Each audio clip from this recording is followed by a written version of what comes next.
Hello, everybody. Welcome to the part two of testing and refactoring legacy code. If you are new to this video, I will recommend you to watch the part one and then resume this second part. So in the part one, let's try to provide a recap of where were we the last time.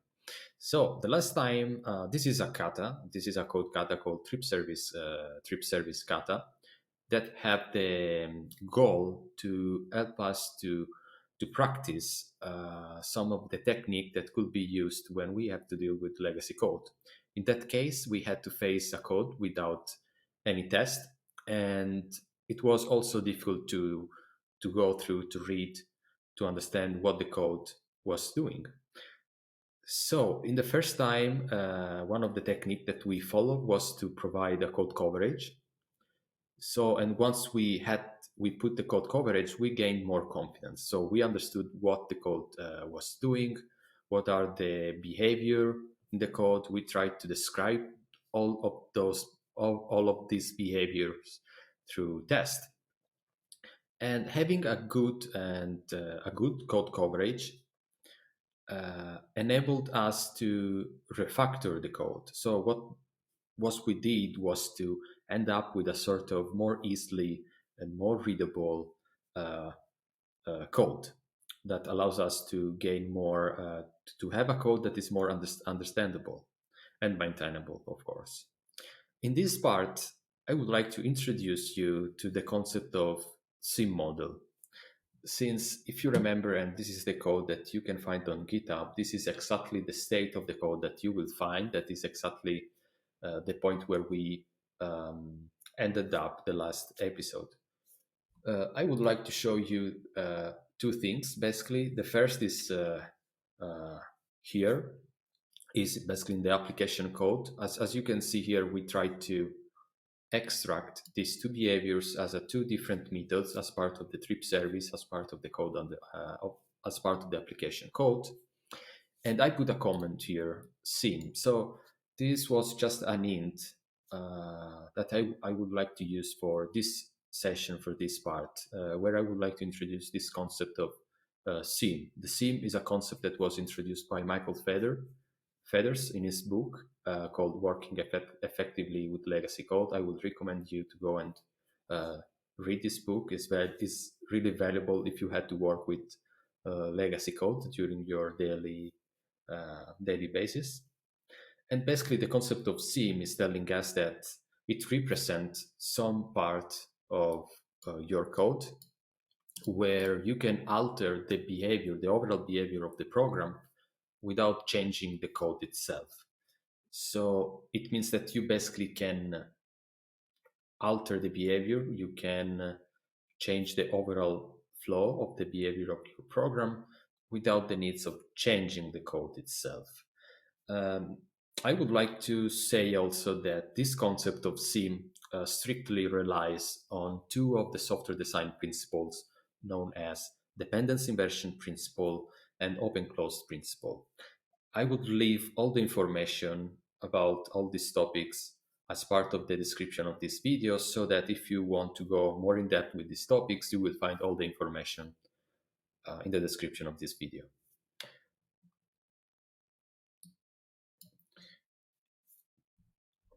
So,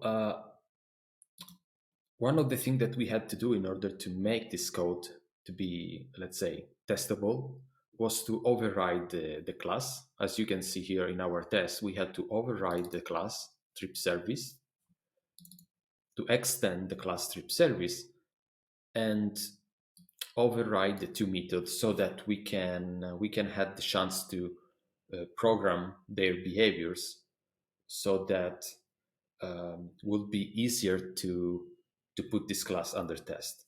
Extension in code is usually one of the form of uh, coupling in code that has the highest degree of coupling because we are able to change the behavior of our code, but we had to extend the class and then override the code. So basically, the behavior that we want to change is strictly coupled with the code itself. in this part of the usually when I see something like that, I perceive it as an intermediate step of refactoring that will lead us to um, a reduced, a decreased degree of coupling. So the idea is to move out from extension towards to composition in this episode. So we will see how we can um, reduce the degree of coupling by moving from extension to composition. So let's see together how it is possible to decrease the degree of coupling. If we look at the trip service here, we have two behavior. The first is get logged in user, which has the responsibility to return the user currently logged in the system. And we have a second behavior here that has the responsibility to return all the trips related to a user. So I would like to start from these methods. The goal here is to being able to inject this behavior without having the without being forced to extend the class in order to change this behavior. So let's try one. Let's try to see one of the technique. Usually, it is possible to achieve this by refactoring and trying to extract delegate. So this means that this behavior will be extracted in a different class that will allows us to use this class to inject this behavior instead of extending a class. Let's see. Extract delegate. I want only to extract this behavior here, get logged in user, and I will use, let's say, the name of user sessions. So this will be one of the new collaborator of the trip service that will have the responsibility, the only responsibility to uh, return the logged in user in a system. So let's see what will happen, refactoring, and here we go.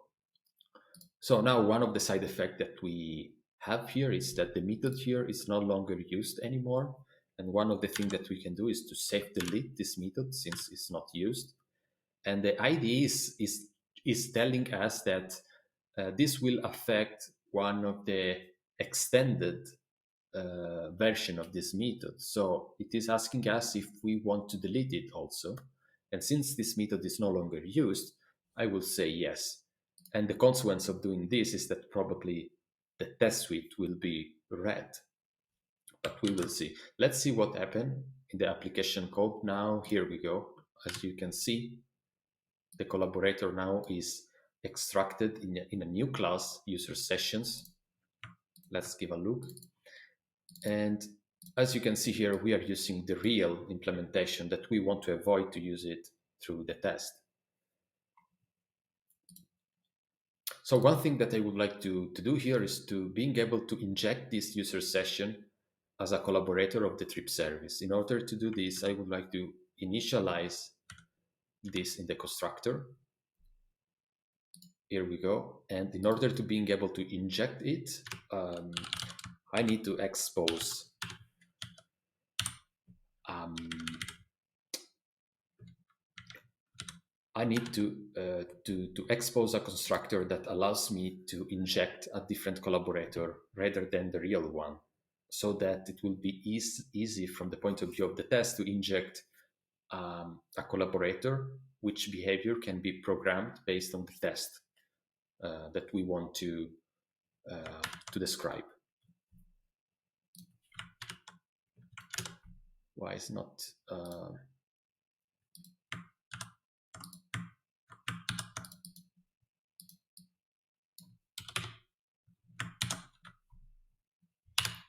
so this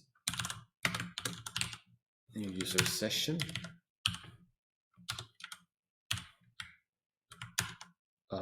create constructor in trip service, yes, and let's assign the parameter here, and we can remove this.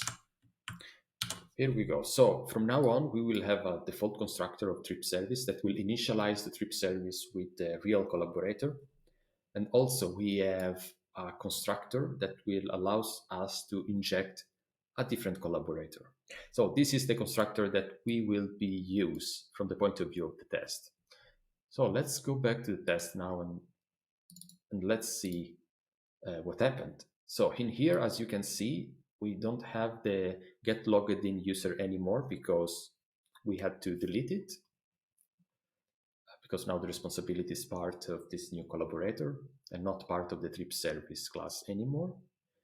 But now I'm curious to see what happens if we run the test. Okay, everything, as you can see, is broken because the code is trying to call the real implementation of the user session. We want to avoid that. So I would like to start with this first test. The idea here is to try to create a new collaborator that we call user session, and a new collaborator that can be programmed, that can be controlled, that which its behavior can be programmed for the purpose of this test. So let's call it user sessions that return not logged in user. This is the behavior that we want to have here. So let's create an inner class. This is logged in user. Assign this to a field, and then here we have to override the behavior, the method that will be used by the application code. That is this. And of course, the thing here is to return the logged in user that we wanted to be returned for the purpose of our test. So let's go here. And now we need to find a way to inject this user session as a collaborator of trip service 4. I don't want to break the other test. I want to go through one test at a time. So I would like to do something like that for now. Just create a new constructor for trip service 4 user session.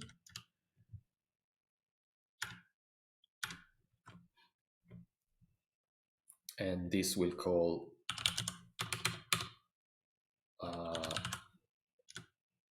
the constructor of the base class with user session. Here we go. So let's see what happens if now we try to run this test. I'm expecting a green bar. Yes. Cool, because now this test is using the user session collaborator that we programmed, that we explicitly programmed to return this not logged in user when invoked from the trip service. So the first test is done. So the second will be this one.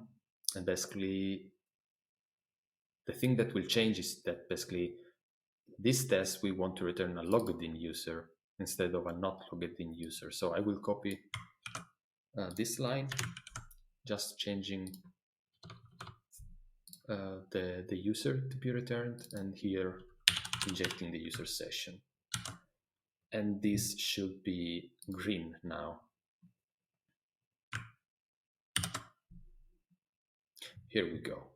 So one thing, let me do this. I would like to remove this and just put it as a constant. Here we go, as we did for the other.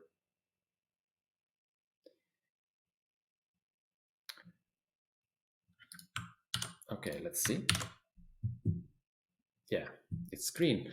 So now the point is to deal with this test. And this will be something similar. You see, we need to inject a user session that will continue to return a logged in user. Let's try to run this test. And here we go. We are green. This can be even also extracted as a user with friends. User with friends, and just use it here, and this can be moved down.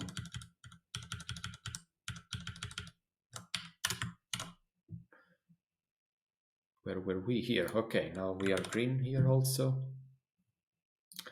Let's try to face this. That is red, and we need to do basically the same thing. Just inject the collaborator user session that will return a logged in user, and inject the user session as a collaborator of trip service 4. So far, so good. Everything is green. Here we go. Nice. So let's see what happens if we try to run the old test suite, and we are green. Um, Great. This is a good milestone reached, a big milestone that we reached. We were able to basically extract the first collaborator and reduce the degree of coupling between the concept of user session and the trip service. Right now, the trip service is using the user sessions, and user session is just a collaborator. One thing to notice here is that this constructor is not used anymore. So let's try to delete it. And the logged in user here is not used anymore. So we can proceed and remove it. We are at, let's try to run the test again, just to be sure that everything is green. Yes, everything is green. The last step that is left to do here is to remove the last dependency that we still have in the trip service 4, that is the trips of. And as you can see here, yeah, this is the last behavior that is left to be extracted from the trip service as a new collaborator. Um, Basically, the step that we are going to do here will be exactly the same as we did. Let's try to think about the responsibility of this behavior is to return the trips associated to a user. It doesn't have anything to deal with the service, uh, the service uh, that we have here. So this is another hint that will allows us, that will give us the green light to say, yes, probably you can try to extract it as a separate collaborator out from the trip service. And we are going to follow exactly the same technique. So refactor and try to extract a delegate that will create a new class and move this method there. And let's try to name it with trips repository, trips repository, refactor, and here we go. As you can see now, this method is not used here anymore. So we can try to save delete it, and let's say yes. And as before, what happened here is that it is asking to remove the same method from the class that we had to override in our test, and we'll answer yes, please proceed and remove this method from there also. As you can see, there is nothing here left as a sim, so let's remove these comments. We are almost done with our refactoring, and here we go. So as always, I want to be able to define, to inject this trips repository in the constructor phase. And yeah, just to keep a sort of symmetry. And this should be moved as a parameter. Let's see if we can do that. Yes. Here we go. And that's it. Now we are able to inject the trips repository also as a collaborator of our trip service. So as you can see now, the degree of coupling between trip service and its collaborator, it's decreased a lot.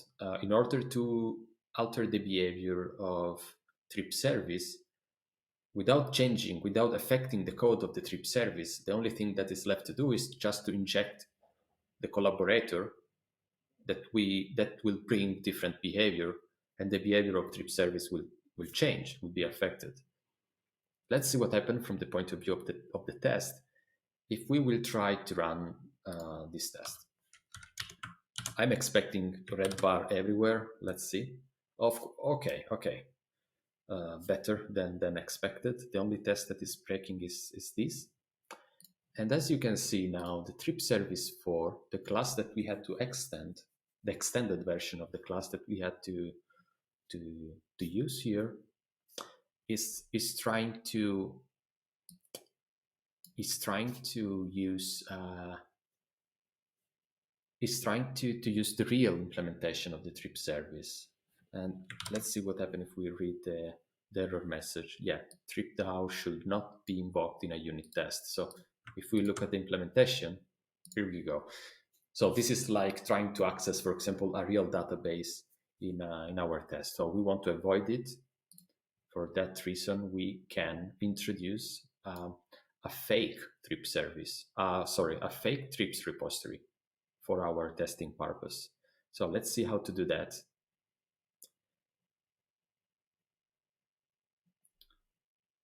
Let's see if is it possible to move it as a yes. So basically what we did was to move the real, let's say, implementation of the trips repository as a parameter of the constructor of the extended class. But this is still an intermediate step because, as you can see now, the difference between the trip service 4 and trip service is basically 0. There is no difference. We are not overriding any methods of trip service. We are just, it's just a sort of proxy. It's just calling the real trip service. So I was saying that this is an intermediate step and the last intermediate step because this class is going to be completely removed from the code. So let's see what we can do. As you can see here, we are injecting the real trip service, trips repository. We want to use a sort of fake trips repository. We don't want to use the real. And the behavior that we want to inject is a trips repository that, given a user, will return its trips. So let's see how to do that, just to keep the same behavior that we removed from that we had to put in the overridden method.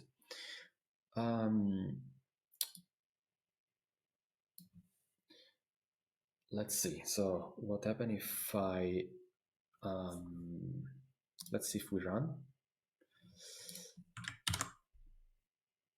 Okay, this is the test that is breaking. So let's extract this as a variable, trip service. And in here, we don't want to use the real trips repository. We want to create a sort of fake.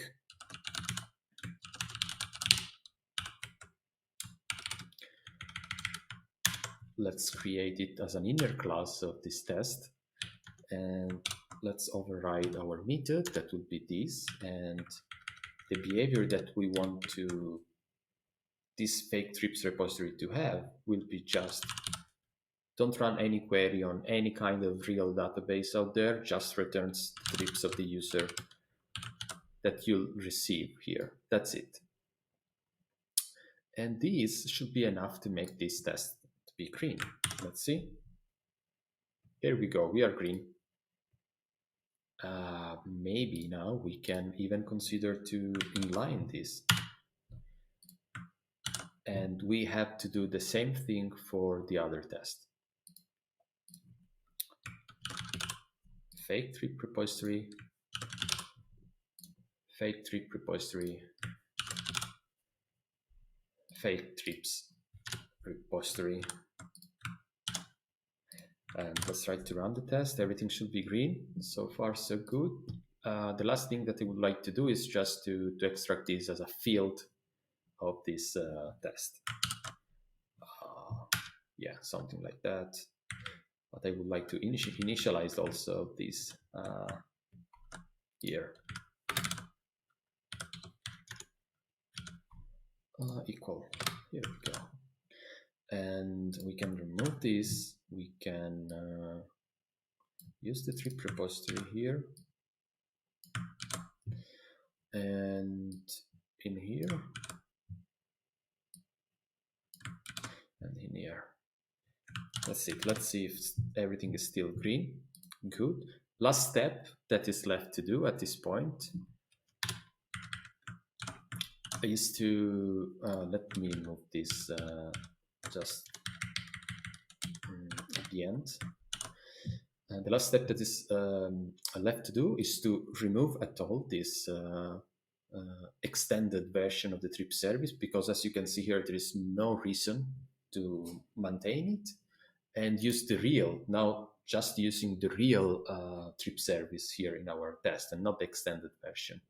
So just uh, build the real trip service that will have uh, our the collaborators that now we are able to inject with the different behaviors uh, for testing purpose.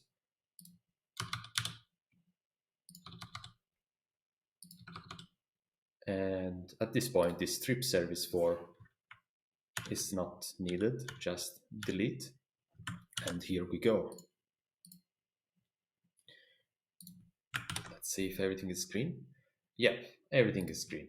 So this was basically the goal of this of the part two of testing and refactoring legacy code. I wanted to show you the concept of sim model, the different degrees of coupling that you might have in your code. You can have a degree of coupling and a higher degree of coupling if you go with extension. You can try to reduce this degree of coupling if you try to move from extension to composition, and moving to composition by trying to identifying the real behaviors that might change in your code, which have a specific responsibility, will help you to gain a code that is more, let's say, uh, flexible in terms of changing the behavior of the code without changing the code itself.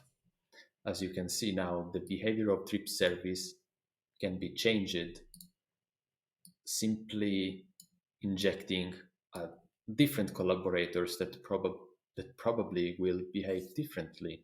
Like the trips repository might treat the trips from a database, might treat the trips from an external service, but the change in the behavior of trips repository, let's say the implementation of the trips repository, will not have any effect on the code of the trip service. The trip service will continue to work as expected.